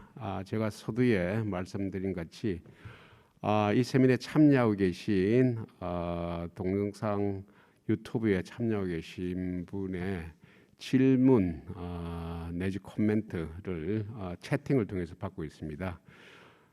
채팅을 통해서 여러 가지 내용을 받았는데 이걸 잠시 좀 정리를 좀 해야 될 것 같습니다. 지금 실시간에 바로바로 할 수 있을 수도 있지만 중복된 이런 질문 이런 것도 있기 때문에 저희들이 빠른 시간 내에 정리를 해서 대표적인 것을 몇 개만 다시 하는 걸로 그렇게 하겠습니다. 그래서 지금 세미나를 한 5분 휴정하도록 하겠습니다. 자, 그럼 5분 후에 뵙도록 하겠습니다. 감사합니다. 예, 다시 시작하도록 하겠습니다. 유튜브에 올라온 질문 그리고 코멘트 여러 가지 채팅을 몇 가지로 요약을 했습니다. 제일 먼저 질문부터 말씀드리겠습니다. 이용자들은 최신 자료를 많이 원하는데 최신 자료를 이용자들에게 제공하려면 대부분 저작권 문제가 심각한 걸로 알고 있습니다. 이에 대한 해결책이 있는지 궁금합니다. 디지털 집현전 관련 법 제정으로 저작권 문제를 해결할 수 있을까요? 이 질문입니다. 이건 아무래도 발제를 해주신 우리 우리입니까 박 본부장님 답변을 좀 해주시면 좋을 것 같네요. 예, 아주 굉장히 날카롭고 답변이 어려운 질문을 주신 것 같습니다. 앞서 발제에서도 잠깐 언급드린 바와 같이 지식의 무한한 공유와 활용 가치와 또 저작자의 저작권을 보호해주는 그 가치는 두 가지가 다 모두 중요한 가치이기 때문에 어느 하나 놓칠 수 없는 부분도 좀 있습니다. 그래서 저희가 디지털 집현전이 지향하는 비전이 있음에도 불구하고 저작권의 침해를 발생하면서까지 할 수 있는 부분이 없기 때문에 현재 디지털 집현전 법에서 저작권의 문제를 해결하는 대안들이 들어있지는 않습니다. 다만 이제 저희가 그럼에도 불구하고 저희가 지향하는 지식 접근을 높이고 활용도를 높이기 위한 방안으로는 유료 서비스가 되어질 수밖에 없는 컨텐츠들에 대해서 국가가 투자해서 국민들은 무료처럼 쓸 수 있도록 해주는 방안을 찾거나 또 다양한 협의나 네트워크를 통해서 유료 콘텐츠들을 개방하고 공유하는 그런 활동들을 통해서 더 많은 지식에 접근할 수 있도록 유도할 수 있는 그런 정책이나 활동들을 강화하는 방안에서 현재 1차적으로는 저작권 문제를 좀 해결하려고 노력을 하고 있고요.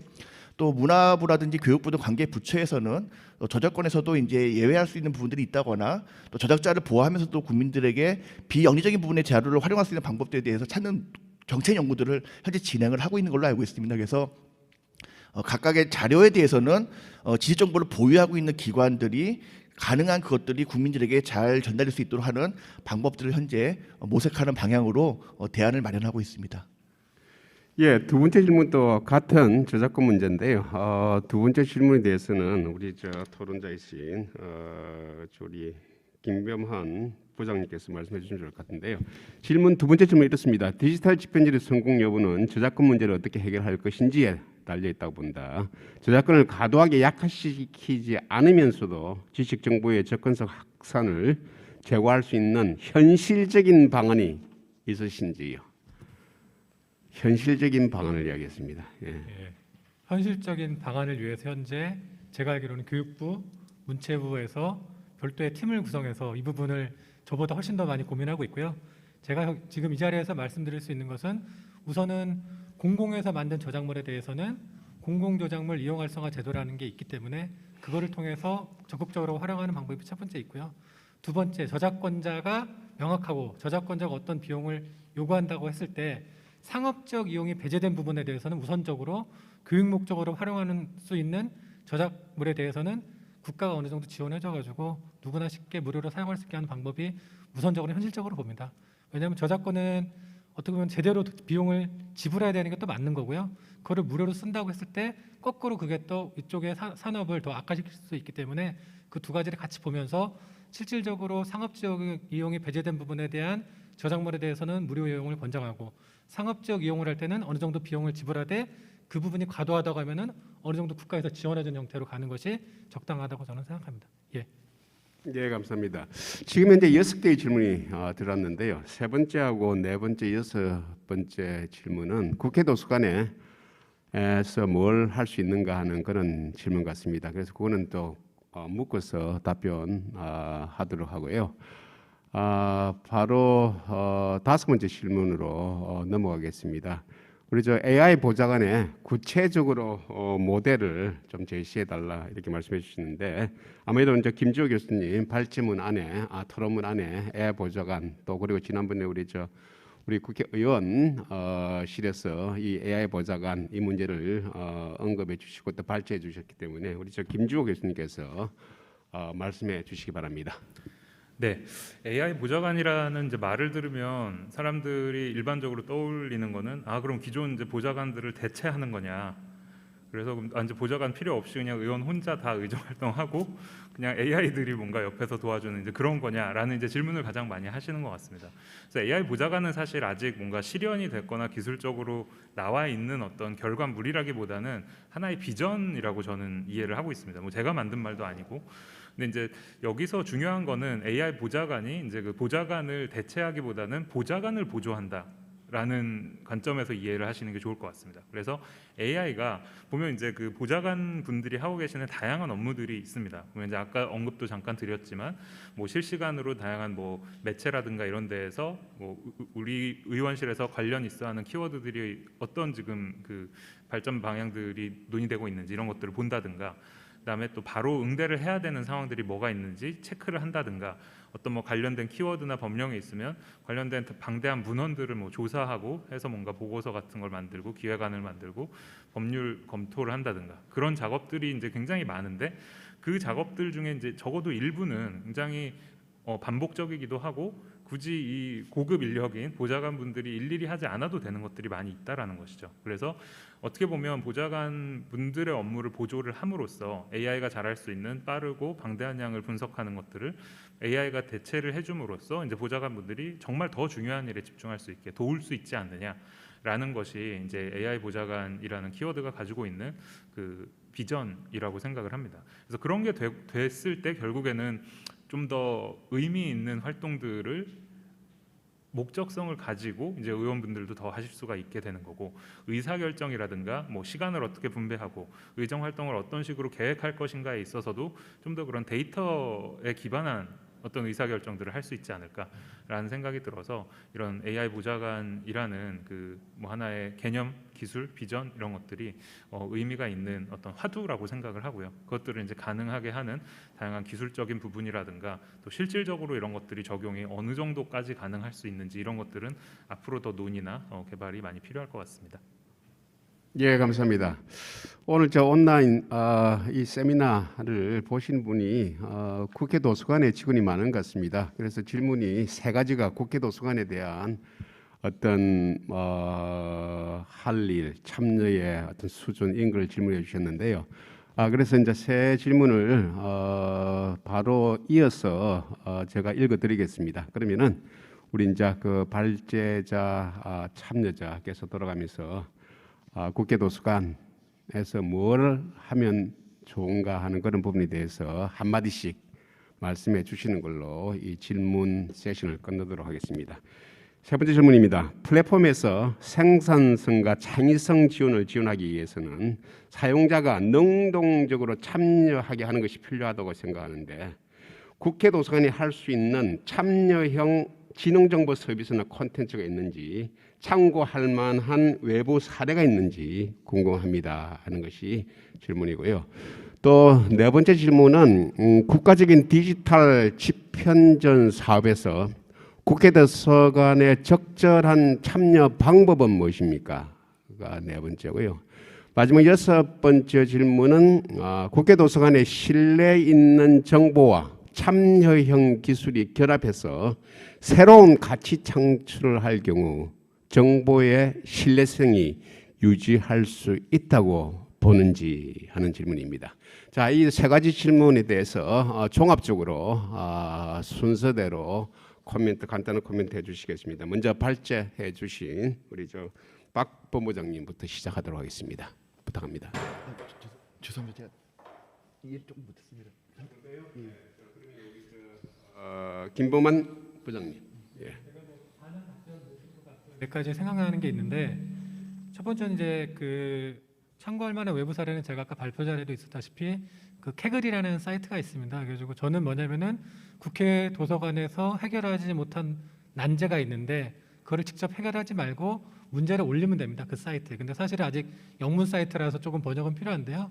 그런 그 국회 도서관에서 어떤 문제에 봉착했다. 예를 들어 새로 뭐 그 도서관을 여는데 배치를 어떻게 할까, 뭐 이런 여러 가지 서고의 위치를 어떻게 할까, 책의 위치를 어떻게 할까, 이런 풀지 못하는 문제를 캐글이라는 플랫폼에 올려서 전 세계 국민들이 참여, 전 세계인들이 참여해서 해결 방법을 데이터로 제시해주는 하나의 플랫폼이 있을 것 같고요. 그런 부분 한번 어떻게 보면 R&D 차원이나 뭐 투자 차원에서 한번 해보면은 한번 이제 새로운 경험을 하게 되실 것 같고요.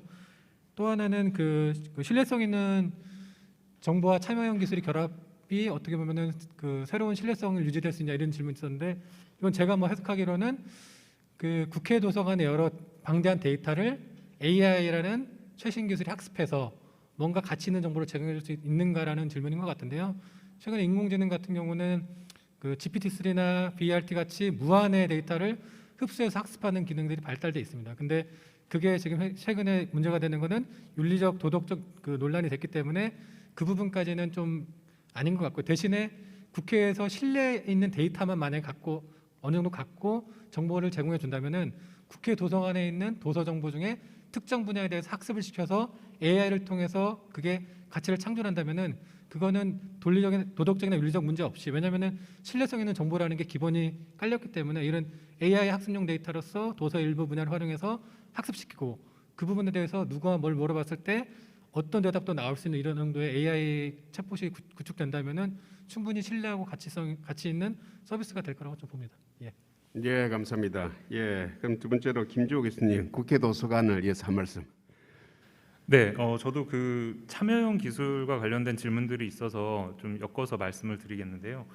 그 참여형 기술에서 이제 신뢰성이 굉장히 중요한 이슈 중에 하나입니다. 제가 이제 말씀드리려고 하는 이제 신뢰성은 여러 사람들이 자발적으로 참여를 해서 뭐 데이터를 남긴다거나 정보를 입혔을 때 그 정보를 과연 신뢰할 수 있느냐, 이게 양질의 또 정확한 정보가 맞느냐에 대한 부분이 문제가 될 수 있다라는 그 질문으로 저는 이해를 했고요. 네, 문제가 될 수 있습니다. 그리고 해결이 가능합니다. 그러니까 해결을 위한 또 기술들이 많이 나와 있습니다. 그냥 간단하게는 여러 사람한테 어떤 똑같은 작업을 했을 때 거기서 이제 뭐 다수결을 본다든가 이런 것들이 어떻게 보면 가장 간단한 해결책이라고 볼 수 있고, 근데 그거 자체를 AI로 해결한다든가 더 복잡한 방식으로 해서 신뢰도를 어느 정도 담보할 수 있는 그런 이제 기술들이나 기법들이 많이 나와 있고요. 그래서 실제적으로 참여형 기술을 적용을 한다면 이제 그런 기술적 요소까지 같이 고려를 해서 참여하시는 분들은 굉장히 재밌고 편하게 참여를 하면서도 결과로 생성되는 어떤 데이터나 지식 같은 것들은 쓸데없는 것들이 좀 걸러지고 양질의 것들이 남아서 이제 후속으로 또 오시는 분들이 활용할 수 있는 형태로 되는 것이 이제 중요하다고 생각을 합니다. 그래서 그런 관점에서 성공적인 몇 가지 그 사례들이 있는데 이제 보통 그 시티즌 사이언스라는 이제 말로 많이 표현을 합니다. 그러니까 시민들이 약간 과학에 기여를 한다라고 이제 생각을 할 수가 있는데요. 대표적으로는 이제 미국의 갤럭시 즈라는 플랫폼이 있습니다. 여기는 천체 망원경이라든가 우주 탐사선이 찍은 천체의 사진들이 이제 수만 장이 이제 플랫폼에 막 올라옵니다. 그러면 일반 시민들이 가서 분류 작업을 해주는 거예요. 근데 이제 전문가들이 아니라 그냥 들어와서 정말 배워가면서 하는 거거든요. 아, 이렇게 생긴 천체는 이런 유형이고 저렇게 생긴 천체는 저런 유형이고 이러면서 계속 증가하는 이런 그 우주 천체의 사진들에 대해서 사람들이 재미있게 배워가면서 참여형으로 이거를 이제 분류를 하는 작업을 하고 그 정보가 또 모여서 AI가 활용을 하거나 아니면 과학자들이 활용을 하거나 이제 할 수가 있는 거죠. 이제 그런 사례들이 여러 도메인에서 많이 나타나고 있습니다. 어떤 뭐 조류 사진 같은 것들을 보면서 동물 애호가들이나 그 새를 키우는 사람들이 막 들어와서 이거는 무슨 종의 무슨 새고 어디에 많이 서식하고 이런 정보들을 막 서로 공유를 하면서 데이터를 입힌다든가, 그리고 아까 이제 말씀드렸던 것처럼 고문서 를 디지털화하는 이제 그런 작업도 사람들이 뭐 한 단어씩 하는 아까 그런 사례도 있고, 좀 더 자기가 원하는 만큼 참여를 하면서 하는 이제 그런 사례도 있을 수 있고요. 그리고 조금 더 이제 나아간다면 앞으로 더 많아질 어떤 영상 기반이라든가 이미지 기반의 데이터에서 할 수 있는 것들이 많이 있는 것 같습니다. 그러니까 저희 연구실에서 몇 년 전에 진행했던 연구에서는 그 학습용 영상 안에 있는 내용을 학습자들이 약간 퀴즈 풀듯이 뭐 한 줄 요약 같은 것들을 제공을 하고요, 시스템에게. 그러면 시스템이 그런 것들을 모아서 양질의 요약으로 가공을 해서 결국에는 영상 옆에 거의 그런 영상의 목차 같은 것들이 나오게 하는 이제 그런 기술을 저희가 참여형으로 설계를 한 경험이 있습니다. 그래서 그런 것들이 되면 영상을 보는 사람들의 조금씩의 기여가 집단지성으로 모여서 의미 있는 이 비디오의 메타데이터로 기능을 할 수가 있는 거죠. 그런 것들이 하나의 좀 선순환이라고 볼 수가 있고, 그런 것들을 다양한 형태의 미디어에 설계해서 접목하는 그런 것들을 고민해 볼 수 있을 것 같습니다. 예, 감사합니다. 자, 그럼 마지막으로 우리 발제 주셨기 때문에 우리 박상현 부문장님께서 국회 도서관에 주시는 코멘트 플러스 전체적으로 발제해 주시고 코멘트를 듣고 난 소감 말씀해 주시기 바랍니다. 부탁합니다. 예, 먼저 오늘 그 디지털 집현제라는 정부 정책과 이제 사업에 대해서 공유드리는 기회라고 참석을 했는데, 사실은 저기 질의나 또 발제 토론자분들의 말씀을 듣다 보니까는 오히려 저희가 사업을 하면서 얻는 아이디어가 더 많아서 저 개인적으로는 좀 굉장히 영광스럽고 좋은 자리였다 생각이 듭니다. 한 가지 제가 이제 고민스럽던 부분이 있었는데 오늘도 많은 답을 찾은 것 중에 하나가 뭐였냐면은 아까 얼핏 얘기도 나왔습니다만은 분류 체계를 제가 굉장히 고민을 많이 하고 있습니다. 과연 국민들이 접속을 해서 도서관 자료가 됐든 지정보가 됐든 어떻게 잘 찾을 수 있을까 하고 또 그 연관된 자료들을 어떻게 연결해 갈 수 있을까 하시라는 것이 굉장히 중요한 그 화두이고 또 저희 숙제이기도 한데요. 어찌 보면 저희가 길을 만들어서 길을 가는 경우도 있지만 사람들이 다니다 보니까 생기는 길들도 있지 않습니까? 그런 측면에서 보게 되면은 이용자들이 참여라는 것이 이용 그 자체가 참여가 되면서 지정보에 대한 분류가 달라지고 또 거기에 맞춰진 제공 방식이 달라지고 서비스의 유형이 바뀌어지는 그런 진화되는 분류 체계가 필요하지 않겠냐라는 생각도 들었습니다. 그래서 오늘 그런 아이디어를 모아서 저희 집현전에도 기능이 될 수 있도록 고민을 해볼 테고요. 또 오늘 이 자리를 빌어서 국회 도서관뿐만 아니라 많은 전문가분들 또 도서관 관계자분들과 자주 뵙고 자주 들으면서 정책에 반영될 수 있도록 노력하도록 하겠습니다. 예, 감사합니다. 네, 감사합니다. 예, 개인이나 조직이나 국가나 가장 중요한 그 축제일의 생일입니다. 오늘 국회도서관 69주년 생일날입니다. 이 생일날을 우리가 축하도 하면서도 이 날을 기념해서 가장 중요한 그리고 국회도서관이 앞으로 향후 나아갈 그 방향에 있어서 가장 중요한 것이 뭐냐 하는 그런 것에 대해서 상당히 우리 구성원들이 고민을 많이 했습니다. 그 결과가 오늘 세미나 내용입니다. 지금까지 국회도서관이 상당히 큰 역할을 했음은 부인할 수가 없습니다. 그럼에도 불구하고 지금 세계가 세상이 지금 바뀌어가고 있습니다. 인공지능, 빅데이터라는 그런 기반 하에서 어떻게 살아나가느냐 하는 그런 심각한 경쟁에 처해 있는 그런 걸 볼 수 있습니다. 그렇게 봤을 때 오늘 이 세미나를 통해서 전체는 아니지만은 우리 국회 도서관이 나가야 될 그런 방향에 대해서 조금이나마 우리 국회 도서관 직원뿐만 아니고 외부에서 보는 동영상 시청하신 분 나갈 그 방향에 대해서 생각해 볼 수 있었던 소중한 기회가 됐으면 하는 그런 바람입니다. 자, 그럼 지금까지 시청해 주신 많은 분들께 다시 한번 감사드리면서 오늘 69주년 기념 세미나, 국회 세미나 이것으로 마치도록 하겠습니다. 감사합니다.